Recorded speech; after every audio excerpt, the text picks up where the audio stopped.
The Church Permits Criticism of Popes Under Certain Circumstances, by Edward Feser.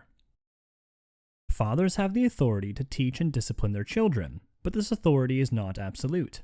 They may not teach their children to do evil, and they may not discipline them with unjust harshness. Everyone knows this, though everyone also knows that there are fathers who do in fact abuse their children, or teach them to do evil. Everyone also knows that it is right for children under these unhappy circumstances to disobey and reprove their fathers, while still acknowledging their father's authority in general and submitting to his lawful instructions. All the same, probably no father ever says to his children, "Children, here's what to do if I ever start to abuse you or teach you to do evil." The reason for this is surely that the default assumption is that children will never need to know what to do under such circumstances, and that explicitly addressing it in this way would give them a false and disturbing impression. Children might start to wonder whether abuse or evil teaching is a likely prospect, and for that reason come to doubt their father's wisdom and goodwill. Hence, in the typical case, what to do in such a situation is left implicit and vague. The nature of paternal authority is such that this is the way things should be. Because the presumption that fathers will not abuse their authority is so strong, and because children need to believe viscerally that this is extremely unlikely to happen, the matter almost never comes up in most families. There is a downside, of course, which is that on those rare occasions when a father does abuse his authority, children are bound to be confused about how to deal with the situation.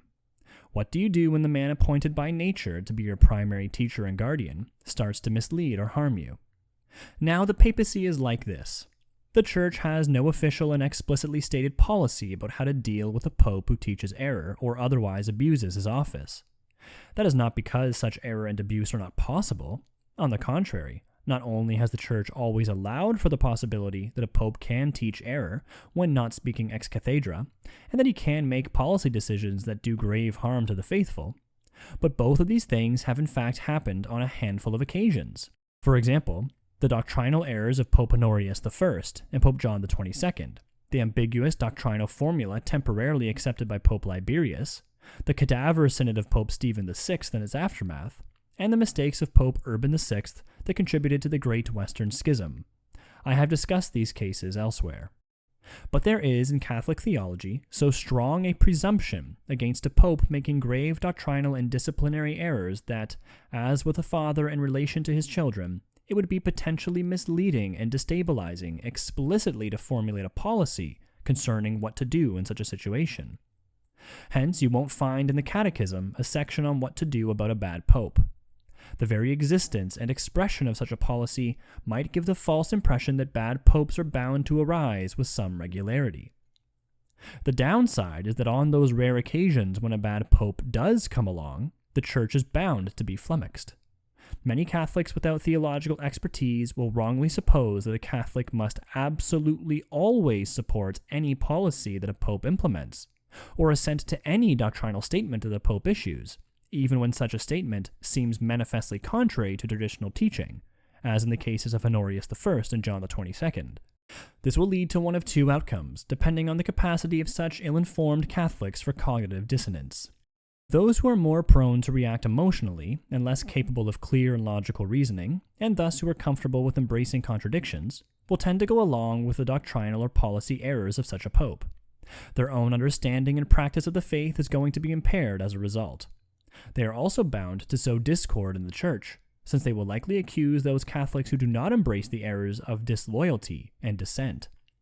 By contrast, those who cannot bear such cognitive dissonance are liable to have their faith shaken. They will wrongly suppose that they are obliged to assent to the errors, but find that they are unable to do so, given the manifest conflict with traditional teaching. They will needlessly worry that this conflict between current and past teaching falsifies the Church's claim to indefectibility. It is important then for Catholics to realize that the traditional teaching of the Church has always allowed for the possibility of criticism of a pope who teaches error. Indeed, such an acknowledgement is there in the New Testament, in St. Paul's famous public rebuke of St. Peter for conduct that seemed to indicate a wish to compel the pagan converts to become Jews and accept circumcision in the Jewish law, as the Catholic Encyclopedia characterizes Peter's scandalous action.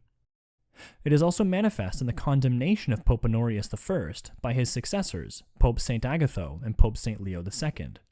It is evident in Pope Innocent III's statement, "Only on account of a sin committed against the faith can I be judged by the Church." It is reflected in the example of the 14th century theologians who criticized the doctrinal error of Pope John XXII, criticism which led to his recantation. It is obvious from the extremely negative judgments that devout Catholic historians, such as many of the authors of the Catholic Encyclopedia, have made about the worst popes. And though you don't find the subject raised in the Catechism, the Church under Pope St. John Paul II in fact addressed the possibility of legitimate disagreement explicitly and at some length. The teaching of Donum Veritatis. This may seem surprising, given that John Paul II and his chief doctrinal officer, Cardinal Joseph Ratzinger, later Pope Benedict XVI, have a reputation for disciplining dissenting theologians such as Hans Küng and Charles Curran. However, as I explained in an earlier post, and as Joe Bissett and I explain in much greater detail at pages 144 through 157 of By Man Shall His Blood Be Shed, various teaching documents issued during the last several decades make it clear that there are 5 categories of magisterial statement. The first 2 categories, which concern divinely revealed dogmas and logical implications of dogmas respectively, require unconditional assent on the part of Catholics. The third category, which concerns non-irreformable but still binding theological and moral teaching, entails a very strong presumption of assent. The fourth, which concerns prudential, disciplinary directives, requires only obedience and behavior, but not assent. And the fifth, which concerns prudential application of theological or moral principle to contingent circumstances, requires neither obedience nor assent, but merely respectful consideration. Moreover, the instruction Donum Veritatis issued by the CDF under Cardinal Ratzinger makes it clear that not all disagreement with the magisterium of the Church constitutes dissent of the objectionable kind that Küng, Curran et al. Are guilty of. Here are the relevant passages from sections 24 through 32. The willingness to submit loyally to the teaching of the magisterium on matters per se not irreformable must be the rule. It can happen, however, that a theologian may, according to the case, raise questions regarding the timeliness, the form, or even the contents of magisterial interventions. When it comes to the question of interventions in the prudential order, it could happen that some magisterial documents might not be free from all deficiencies. Bishops and their advisors have not always taken into immediate consideration every aspect or the entire complexity of a question. Even when collaboration takes place under the best conditions, the possibility cannot be excluded that tensions may arise between the theologian and the magisterium. If tensions do not spring from hostile and contrary feelings, they can become a dynamic factor, a stimulus to both the magisterium and theologians to fulfill their respective roles while practicing dialogue. The preceding considerations have a particular application to the case of the theologian who might have serious difficulties, for reasons which appear to him well-founded, in accepting a non-irreformable magisterial teaching. If, despite a loyal effort on the theologian's part, the difficulties persist, the theologian has the duty to make known to the magisterial authorities the problems raised by the teaching in itself, in the arguments proposed to justify it, or even in the manner in which it is presented. He should do this in an evangelical spirit and with a profound desire to resolve the difficulties. His objections could then contribute to real progress and provide a stimulus to the magisterium to propose the teaching of the Church in greater depth and with a clearer presentation of the arguments. For a loyal spirit, animated by love for the Church, such a situation can certainly prove a difficult trial. It can be a call to suffer for the truth, in silence and prayer, but with the certainty that if the truth really is at stake, it will ultimately prevail. That public opposition to the magisterium of the Church, also called dissent, must be distinguished from the situation of personal difficulties treated above. End quote. There are several important points made in these passages. First, what is in view here is the possibility of legitimate criticism of teachings of the magisterium on matters per se not irreformable, which would include magisterial statements even in the third category referred to above, as well as the fourth and fifth categories. As the instruction notes, assent to such statements must be the rule, but this strong presumption of assent can be overridden. How? As I argued in a recent Catholic World Report article, Catholic teaching concerning the reliability of the ordinary magisterium of the Church implies that if the Church has consistently taught some doctrine for centuries, that teaching cannot be considered reformable. This is why liberal theologians who question the Church's traditional teaching on matters such as contraception or the ordination of women do not have a leg to stand on. When the magisterium is simply reiterating such traditional teaching, disagreement cannot be justified by appeal to these passages from Donum Veritatis. Rather, as theologian William Maine notes, legitimate disagreement of the kind the instruction has in view is most plausible when theologians can appeal to other magisterial teachings that are more certainly and definitively taught with which they think the teaching questioned is incompatible. In other words, the possibility of legitimate criticism of a magisterial statement is most plausible precisely when that statement seems to conflict with long-standing past teaching, and not when it merely reiterates long-standing past teaching. There are, after all, strict limits on what the Church and the popes can teach, as the Church and the popes have themselves constantly affirmed. For example, the First Vatican Council teaches, "For the Holy Spirit was promised to the successors of Peter, not so that they might, by his revelation, make known some new doctrine, but that, by his assistance, they might religiously guard and faithfully expound the revelation or deposit of faith transmitted by the apostles." Similarly, the Second Vatican Council teaches, "The living teaching office of the Church is not above the Word of God, but serves it, teaching only what has been handed on, listening to it devoutly, guarding it scrupulously, and explaining it faithfully." And Pope Benedict XVI taught, "The Pope is not an absolute monarch whose thoughts and desires are law. On the contrary, the Pope's ministry is a guarantee of obedience to Christ and to his word. He must not proclaim his own ideas, but rather constantly bind himself and the Church to obedience to God's word, in the face of every attempt to adapt it or water it down, and every form of opportunism." End quote. So, suppose some papal statement or other magisterial document did appear to try to introduce some new doctrine, or appeared to water down the Church's consistent past teaching, or fail to guard that teaching scrupulously, or to explain it faithfully. This would be the clearest possible case in which a theologian might raise legitimate criticisms of the kind recognized by Donum Veritatis. A second important point to note from the passages quoted is that Donum Veritatis affirms that a theologian not only can have the right to raise objections, but in some cases even has the duty to make known to the magisterial authorities the problems raised by the teaching in itself, in the arguments proposed to justify it, or even in the manner in which it is presented. Indeed, the document teaches that a theologian's objections could then contribute to real progress, and a stimulus to both the magisterium and theologians to fulfill their respective roles.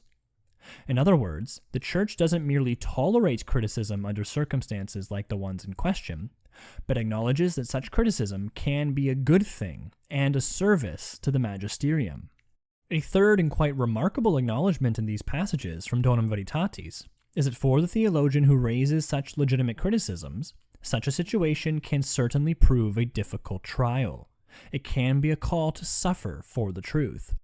In other words, the Church explicitly acknowledges the possibility that a non-infallible act of the magisterium can be so defective that it is the theologian who respectively criticizes that act who is upholding the truth, so that this defective magisterial act is something from which the theologian will unjustly suffer.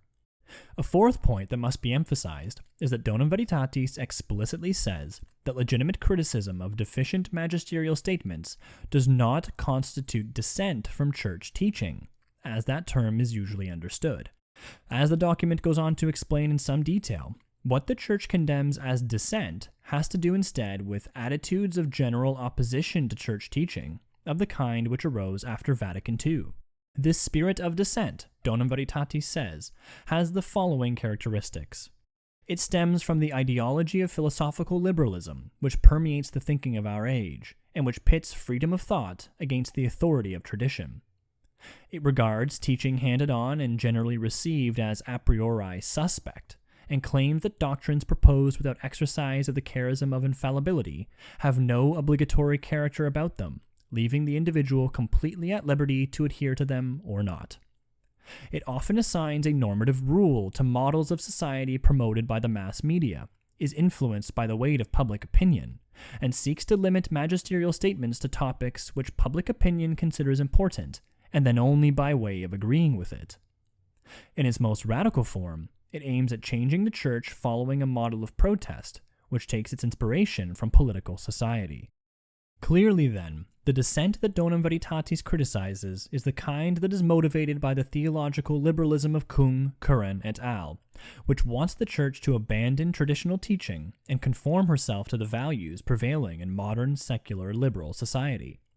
A theologian who criticized a pope for failing to reiterate traditional teaching, as the medieval theologians who criticized Pope John XXII did, would therefore be the opposite of a dissenter. A fifth point to emphasize is that the criticism allowed by Donum Veritatis can be expressed publicly. Speaking at a press conference about a hypothetical theologian who raises the sorts of legitimate criticism allowed by Donum Veritatis, Cardinal Ratzinger said, "We have not excluded all kinds of publication, nor have we closed him up in suffering." As William May notes, the instruction obviously considers it proper for theologians to publish their questions, for it speaks of their obligation to take seriously into account objections leveled against their views by other theologians, and to revise their positions in the light of such criticism. And this is normally given only after a theologian has made his questions known by publishing them in professional theological journals. Similarly, Cardinal Avery Dulles notes that Donum Veritatis does not discountenance expression of one's views in a scholarly manner that might be publicly reported. This is a crucial point. Some Catholics have falsely claimed that Donum Veritatis only permits criticism that is expressed privately to the relevant church authorities. Their basis for thinking this is a remark in the instruction to the effect that the theologian should avoid turning to the mass media, but have recourse to the responsible authority. But as Cardinal Ratzinger's statement makes clear, Donum Veritatis in fact does not prohibit all publicly expressed criticism. Furthermore, the remark about mass media has to be read in context, because the instruction addresses the topic of mass media in several places, and seemed concerned to criticize a very specific aspect of modern mass media, rather than the use of mass media as such. The longer passage from which the words just quoted are taken reads as follows. The theologian should avoid turning to the mass media, but have recourse to the responsible authority, for it is not by seeking to exert the pressure of public opinion that one contributes to the clarification of doctrinal issues and renders service to the truth." End quote. And in the context of discussing the baneful influence of the ideology of philosophical liberalism and its pitting of freedom of thought and a model of protest against the authority of tradition, remarks like the following are made. The phenomenon of dissent can have diverse forms. Its remote and proximate causes are multiple. The weight of public opinion when manipulated, and its pressure to conform, also have their influence. Often models of society promoted by the mass media tend to assume a normative value. Dissent sometimes also appeals to a kind of sociological argumentation, which holds that the opinion of a large number of Christians would be a direct and adequate expression of the supernatural sense of the faith. But not all the ideas which circulate among the people of God are compatible with the faith. This is all the more so, given that people can be swayed by a public opinion influenced by modern communications media. End quote.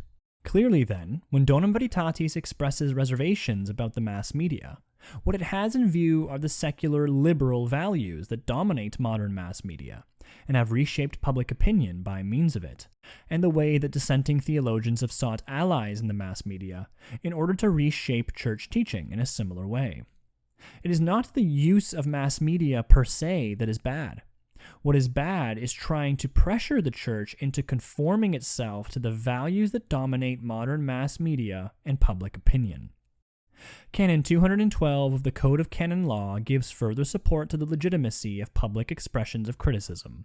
It states, "The Christian faithful are free to make known to the pastors of the church their needs, especially spiritual ones, and their desires. According to the knowledge, competence, and prestige which they possess, they have the right and even at times the duty to manifest to the sacred pastors their opinion on matters which pertain to the good of the church, and to make their opinion known to the rest of the Christian faithful, without prejudice to the integrity of faith and morals, with reverence toward their pastors, and attentive to common advantage and the dignity of persons." End quote. This passage makes it clear that Catholics may make their opinions known not only to the sacred pastors, but also to the rest of the Christian faithful. It is also important to note, however, that the passage adds some important qualifications. For one thing, it tells us that the opinions expressed ought to reflect a sufficient level of knowledge, competence, and prestige. Neither Donum Veritatis nor canon law give a blank check to just any old yahoo with a blogger account who wants to mouth off. Second, Catholics must express their opinions with sufficient reverence toward their pastors. More on this latter qualification presently.